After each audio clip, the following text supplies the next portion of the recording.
You're now listening to the Pitchside Peregrines Podcast, your home for all things Athletic Club Boise.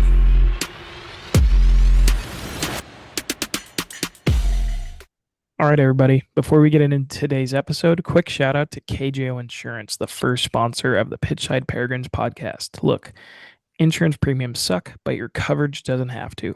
They know Idaho and the Pacific Northwest, and they'll actually find you a deal that makes sense. DM them on Instagram at KJO Insurance with Pitchside, or call 208-883-4800 and tell them Kyle and Elias sent you. All right, let's talk some AC Boise. Hey everyone, before we jump into today's episode, we did have one new player signing that we teased in our previous episode that Nate Miller announced. We now know that player to be Joshua Yarrow, a defensive back, coming to us from the MLS side, St. Louis City, on a season-long loan. Joshua has plenty of experience, and you guessed it if you think about it. He did play for Nate Miller back in 2021 when he was an assistant at San Diego in the championship. Joshua's 30 years old. He's 5'11", so maybe not a gigantic defender, but from everything we've seen, he is going to be one of the, if not the best player on the team, given his just long experience and overall pedigree of player. As you can see here, he was on MLS next side, Philadelphia Union 2, made his way to the Philadelphia Union, hopped around the championship pre-COVID and post-COVID, and then has settled himself in St. Louis, making his way to the MLS side starting in 2022. He's performed really well through all seasons, boasting high sixes, low seven player scores. We asked a reporter from the St. Louis area to give us a little bio on Joshua. He's an incredible leader on and off the pitch. He'll fight for every ball, be aggressive on the interceptions and aerial duels. Could also chip in on the occasional corner kick in the attacking third. Extremely positive and professional guy with a great work ethic, along with others saying that this player was definitely sought after in the USL space. So really excited to see what Joshua can bring to AC Boise, and interested to see if he starts in the game against Spokane over the weekend. With that, we're going to kick it to Kyle with the pre-match preview for Spokane Velocity's USL Cup match. Welcome, everybody, to another episode of Scouting Our Prey with the Pitchside Peregrines Podcast. It's Kyle running this one. I know Elias has been doing a lot of these recently, but I figured I'd jump in and help out with this one. So this is the only team. So this is the USL Cup game that we have coming up against the Spokane Velocity. Spokane Velocity being the only team outside of obviously the playoffs. If we do make the playoffs, they will be the only team that we will face 3 times this season. We've already faced them once, obviously at home, our first home game of the season, and now we are going up to Spokane for our USL Cup game this coming Saturday, going up to One Spokane Stadium up there to play them. Going into this, I figured I'd kind of show everyone how we're looking in our group currently with the USL Cup. Obviously, there are 7 groups. The winner moves on from each group, plus one team that is second, basically the best performing second place team out of the 7 groups. And currently, Athletic Club Boise, we are sitting second, as you can see from the standings in Group 1 on 5 points from 2 games. And this is obviously, we're going into match day 3 of 4 in the group stage here. So we are in a good spot. Most teams, obviously, the most points you can have right now is 6. So Sacramento Republic, 2 wins from 2 games. We're on 1 draw with a penalty kick win. And then we have Spokane and Monterey falling in behind. But again, we're looking at a good spot right now. If we go through the other groups, obviously, as we're in second, we want to be the highest, I guess, ranking second place team. So the first tiebreaker is obviously points. And then the second tiebreaker is goals for. So seeing as we've scored 5 from 2, we're in a pretty good spot there. So in Group 2, there are 2 teams currently on 6 points. That'd be Colorado and El Paso. In Group 3, there's San Antonio and Tulsa. So we're looking good compared to the second place team in Group 3 and Group 4, which is Lexington. But they've only played 1, so they have some catching up to do there. In Group 5, there's 2 teams on 4 points. In Group 6, there's a team on 6, a team on 5, as well as, and then in Group 7, Miami's played 3. of their games, and they're on 6 points, and Tampa Bay's on 6 points as well.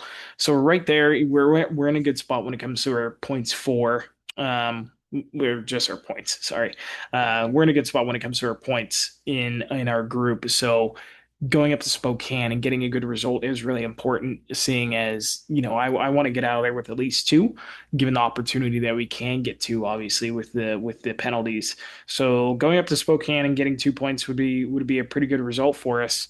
So to stay, in the top two in our group, or even take the number one spot from Sacramento, seeing as Sacramento, based on their performance in the USL Championship, they may not be as strong as they've been historically. So again, Spokane was it was a tough home game. It was our first home game, and it was a draw. And Spokane has kind of kicked on from then in the USL League One standings. Spokane currently is in fourth. They've gotten 10 points from their last five games, while we've struggled. Obviously, we've gotten four from our last five. We're both in the playoff places. Spokane has done a good job kicking on from there, and they are solidly in that playoff position, currently sitting in fourth, which would give them a home playoff game. And we can kind of look back. Yeah, we can go ahead and look back at our previous game against Spokane, which obviously finished 1-1. This was our first home game, and a game in which, and the stats kind of help tell that story as well, where I felt we outplayed them. And I don't think it was purely just a game plan thing on Spokane's half. I know they seem to be comfortable off of the ball. They seem to be a team that doesn't need the ball to feel comfortable. I believe they have less than a 50% they have less than a 50% possession in each game. I think they're sitting at 48%. But the game against us, they had little moments in the second half, but in the first half they essentially parked the bus. They really really sat off the ball, and kind of what teams are starting to look at us at how we play, kind of waiting for us to punch ourselves out, basically. So in that first game, we came out really really fast and with a lot of good intent and a lot of good possession, and we did look dangerous in this game. And then Spokane, just early in the season, we had some goalkeeping errors that definitely hurt. I mean, outright, it just hurt us there.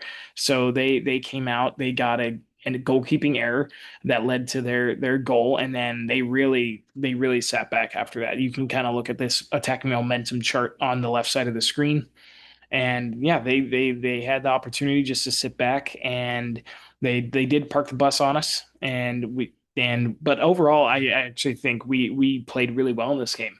I know XG isn't the best tool, but when you're putting up 2.4 expected goals from 14 shots, we had some big chances in this game. And I know their goalkeeper had five saves, which is obviously a really really good really good game for their goalkeeper. And I think Spokane, obviously, I haven't watched many of their games since, and they're in the top four. They're in the top half of the playoff positions for a reason. And so, but when they played us at home, and again, this could have been their game plan, their coaches, tactics against us, is to again just let us punch ourselves out with some low quality chances. But we didn't have low quality chances against them that first game. We had some really high quality chances. So I think maybe this is just a good matchup for us. Maybe we just play well against this type of team. So we had a really good game. We had a really good game, even though it finished 1-1. If we came out and played the way that we did against Spokane in Spokane this weekend, I think we're going to have a really good chance of walking away with at least 2 points, hoping for three. Well, obviously, that's always the intent there. But again, as I mentioned, Spokane has kind of kicked on. They do have some players who have played fairly well, and again, we'll just kind of use SofaScore statistics as what we use for player performance. And in this game against us, I can go back really quickly and kind of show, yes, it was Joe Gallardo who had a really good game against us, as well as he came off the bench, but I felt like he did well, was that Jack Denton.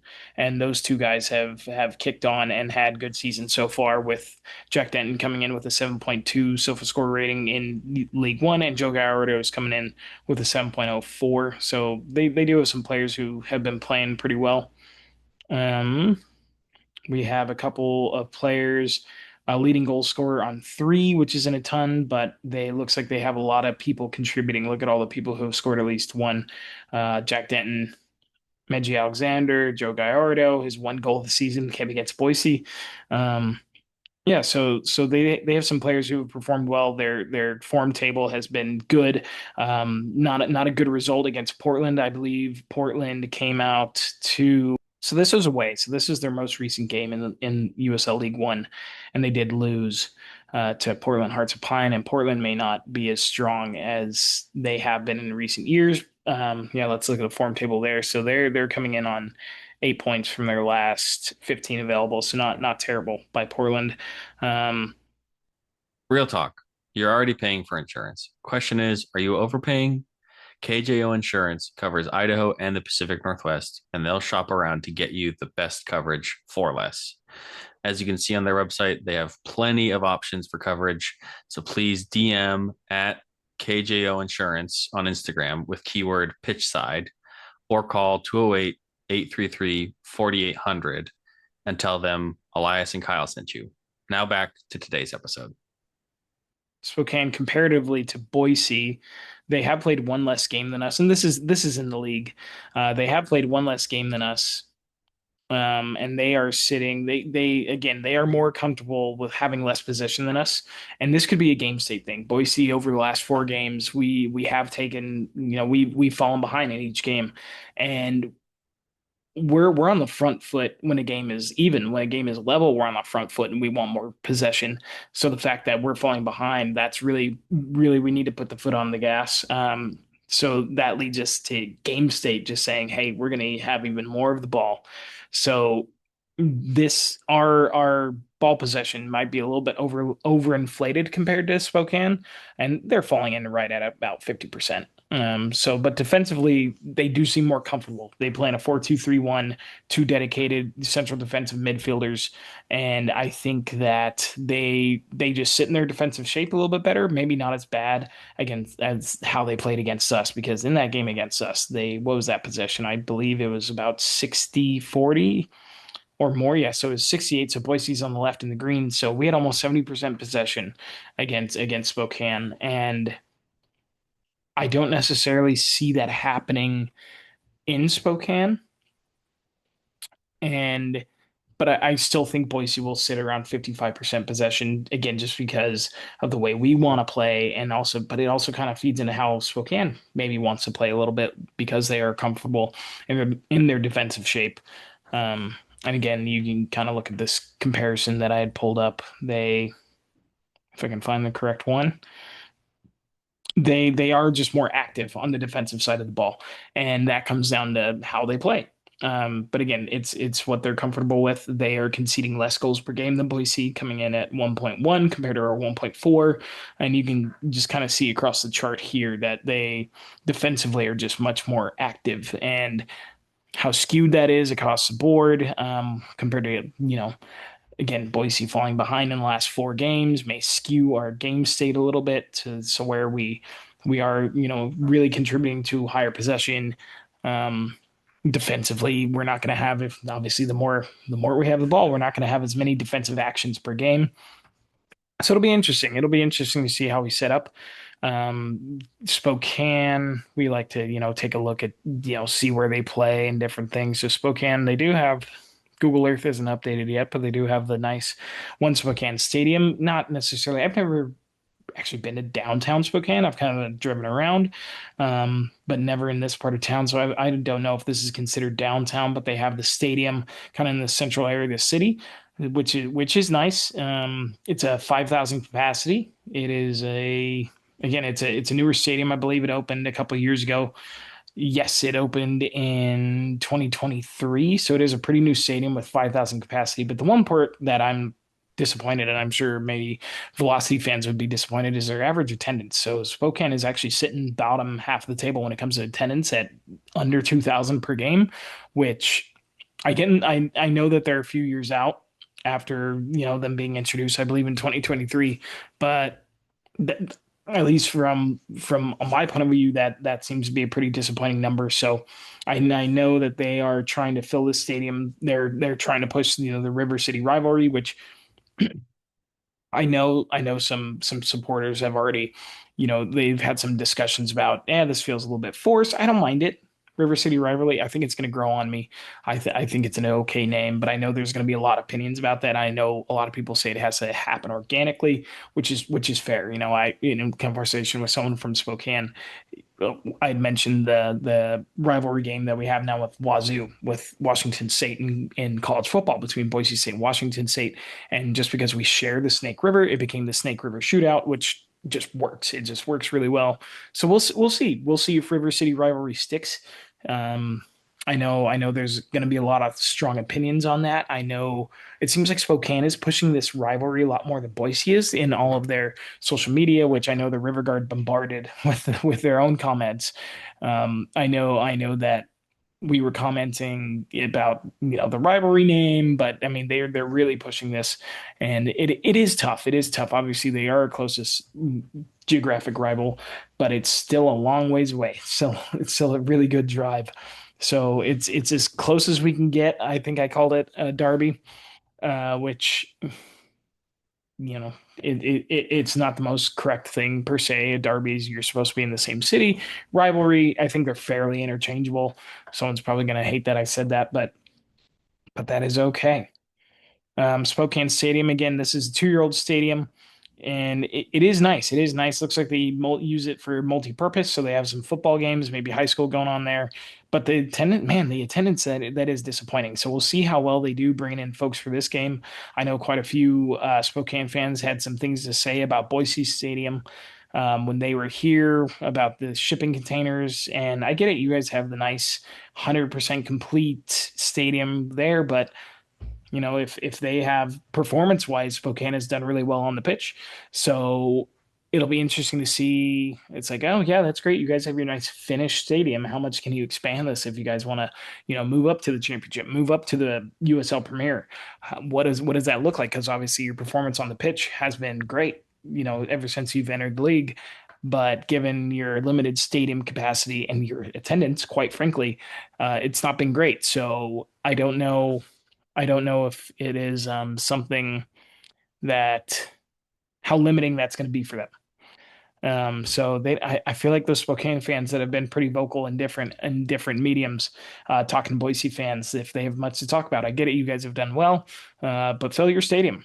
Boise has. We'll see, and I think that will continue. Um, I know they're also. I think they're trying in order to pack the stadium. I think they're doing discounts on their kits.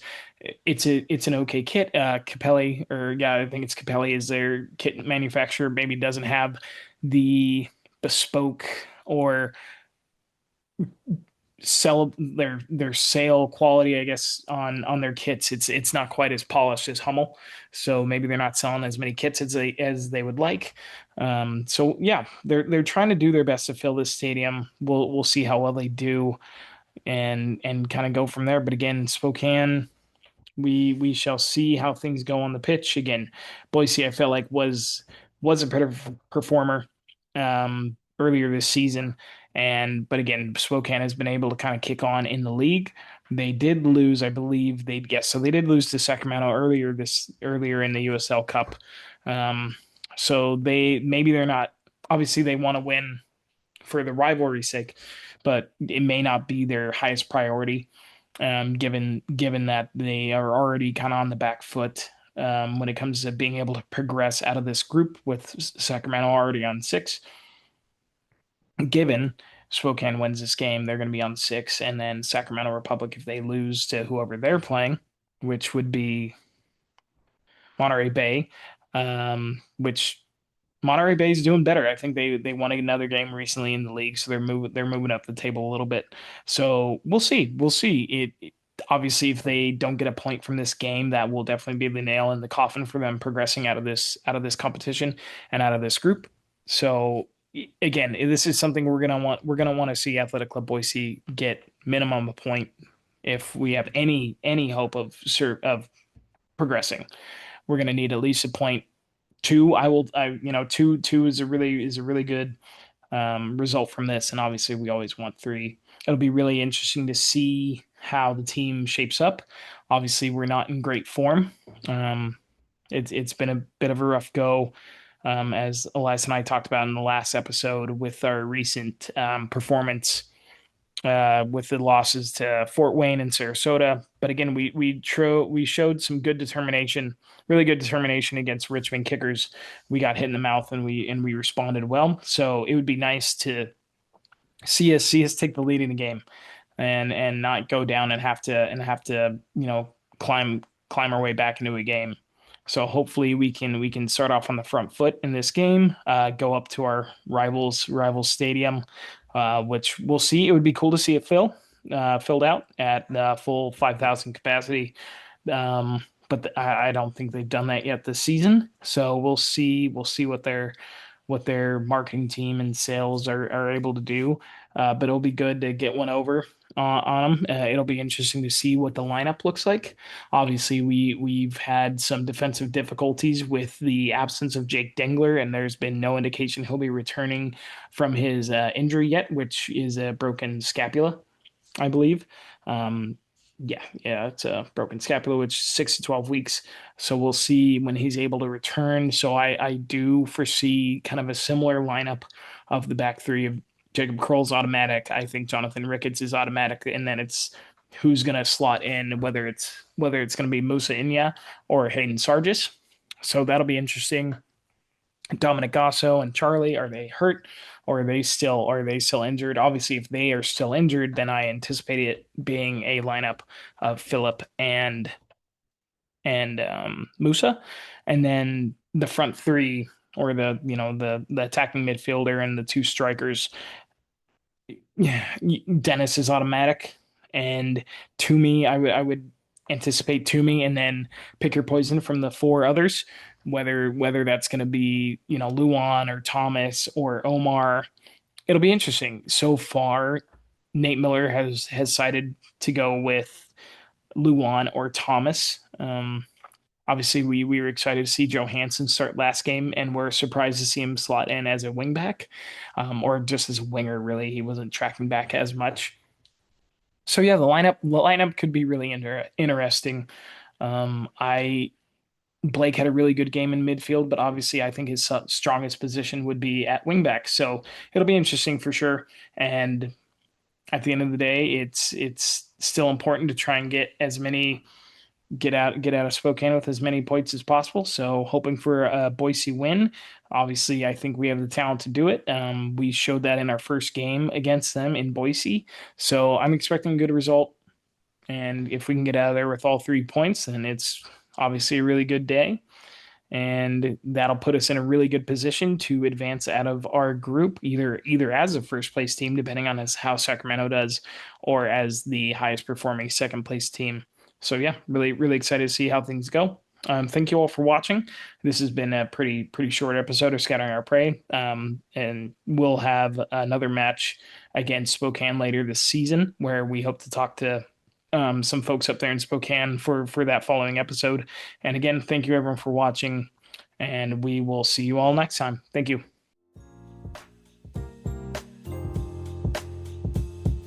That's all for today's episode. If you enjoy the show, make sure to like, comment, share with a friend, and make sure you're following the show wherever you listen. Don't forget to follow us on Instagram, Twitter, and YouTube for all updates and future content to come. If you want to help support the pod and get access to exclusive content, early episodes, and bonus perks, head over and check out our Patreon. It truly helps us keep this thing growing. Thanks again for listening. Thanks for being part of the community, and we'll catch you in the next one.